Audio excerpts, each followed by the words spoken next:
Once upon a time, there was a man who went grocery shopping.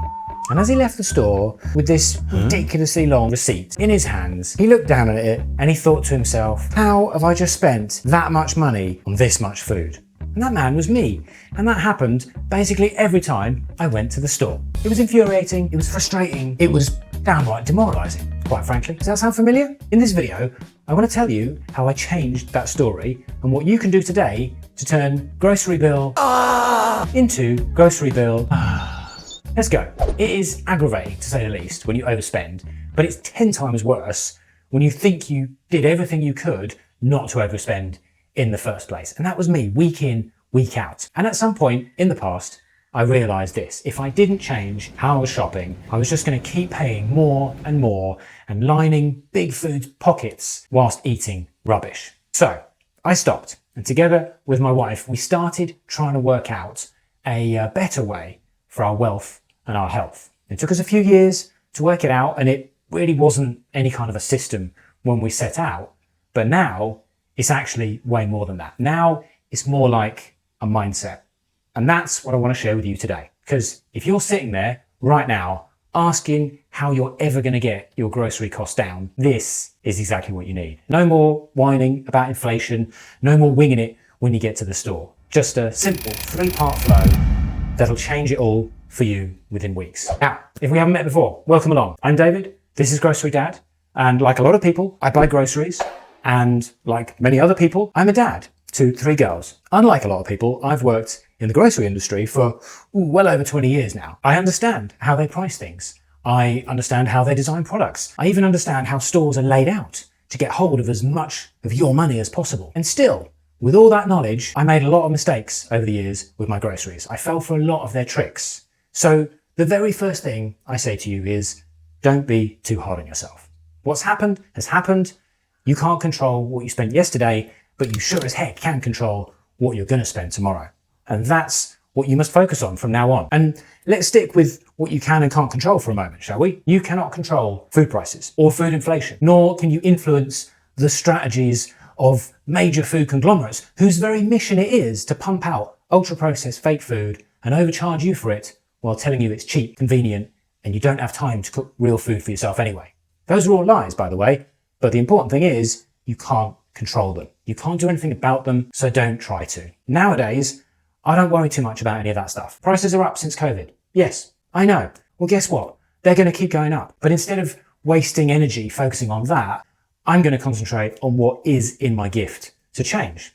My mindset, my habits, and my decisions. Every single decision, in fact, that I make before, during, and after my grocery trip. From now on, remember, it's your game. Yeah, you're the QB, you're calling the plays. Now, of course, what that means is the bad calls are on you too, but I guess that's just part of growing up, right? So once I started to own my decisions, I started to make those decisions more purposefully. That means taking inventory. That means being really clear what my budget is. That means preparing a list that I'm actually going to stick to no matter what. And that brings us to the final part of this plan phase that I want to touch on. And it is an absolutely fundamental shift that I've made, and you'll have to rewire around this too if you're going to make the big savings you want to on groceries. You see, a lot of people talk about meal planning, and that tends to look like this. On Tuesday, we're having lasagna. On Friday, we're doing a chili night. All well and good, right? But what they then do is go buy the ingredients for those meals. And you go, well, obviously, how else are they going to make the meals, David? The answer is, if you want to buy food more cost effectively, don't buy ingredients to make meals fit around ingredients. In other words, the big bulk of your food that you buy should be multi-purpose, whole food ingredients that you can use in dozens of different ways, no matter what.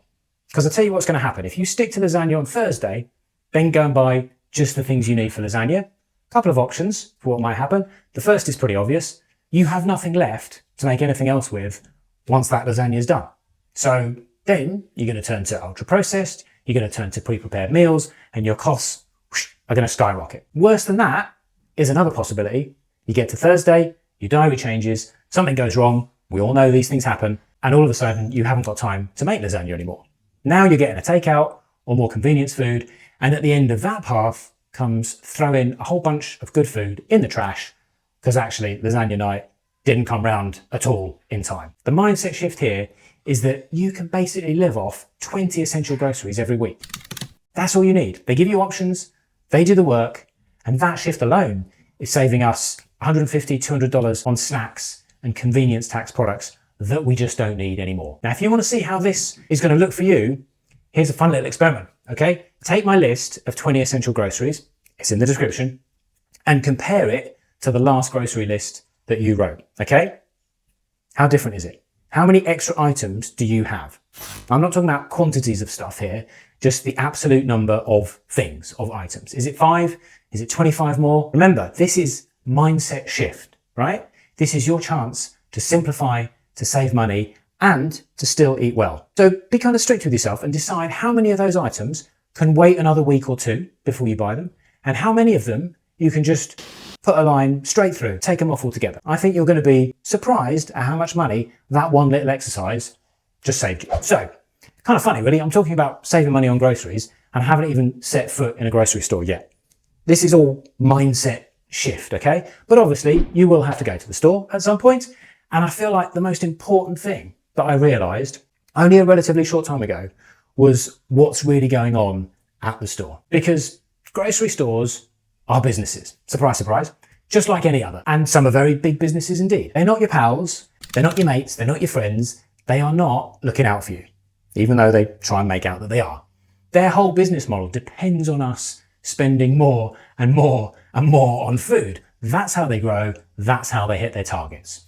3, 4, 7, 10% a year, whatever it is. We shouldn't take it personally, right? It's just business.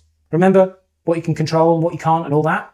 But knowing what's going on gives you the upper hand. See, if you understand the store is trying to get you to overspend, you can start resisting calmly, confidently, and I come back to this word, with purpose.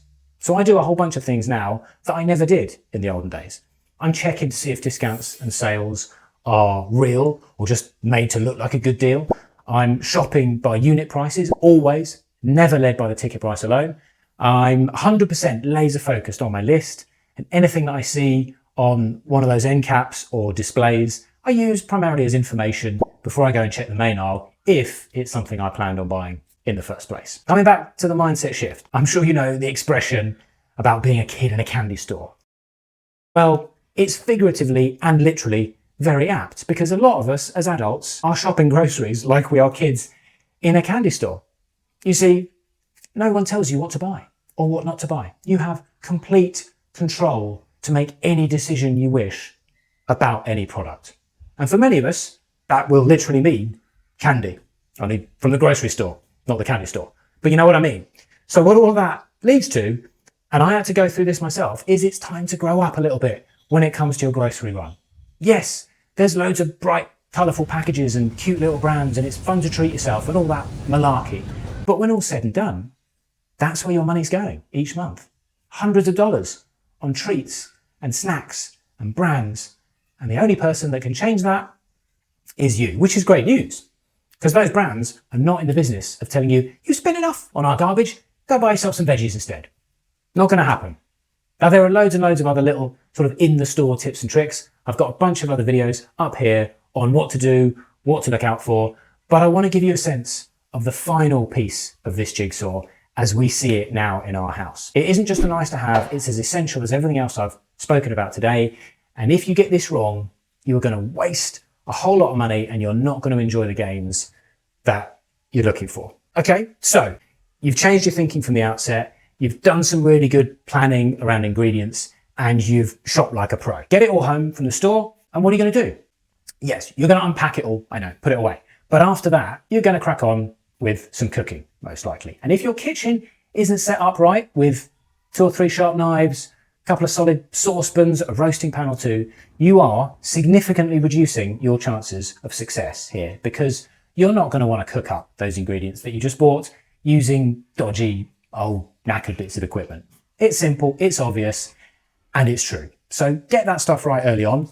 Don't feel you have to spend a fortune. We definitely have not spent big amounts on this stuff. However, these are investments that will pay you back many times over. So it is worth getting something decent. The mindset shift during the cooking phase involves a few other things now for us too. Batch prepping of ingredients whenever we possibly can.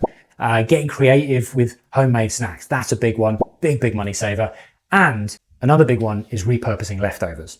Food waste was, I'd say, probably another $20 a week tax we were charging ourselves for a very long time until we recentered around two principles. The first is simplicity. Okay, thousands of influencers and social media chefs will give you hundreds of wild recipes that all taste amazing. Nothing wrong with that, but they just aren't sustainable for midweek meals if you're a busy family. So we've stripped it all back. We concentrate on being creative with our basic ingredients. We never get bored. We never get takeout anymore, but we do always stick to budget. And the second principle goes hand in hand with that, and it's this idea of cook once and eat twice. When we make a dish, we're already thinking, how are we going to flex it into something different on the third day or the fourth day? I put some of our favorite cook once, eat twice options in this video. I had a comment on it very recently, actually, just the other day, from a viewer saying the potato waffles from mashed potato switch up has become this kind of family favorite in their house. It is that good. Go check it out. All right, I'm going to leave it there for today, folks. There is a load more detail we can go into on each of these phases: the plan, the shop, the cook. But I really want to make sure the content on Grocery Dad that I'm creating is meeting your needs. So let me know in the comments, which is the part you struggle with the most? You know, the one you'd value more ideas on, more support with, and that's where we will look at taking this next. Thanks for being here. Head on over to this playlist now if you want more on the mindset change that cut our food bills by 45%. I'll see you there in just a mo.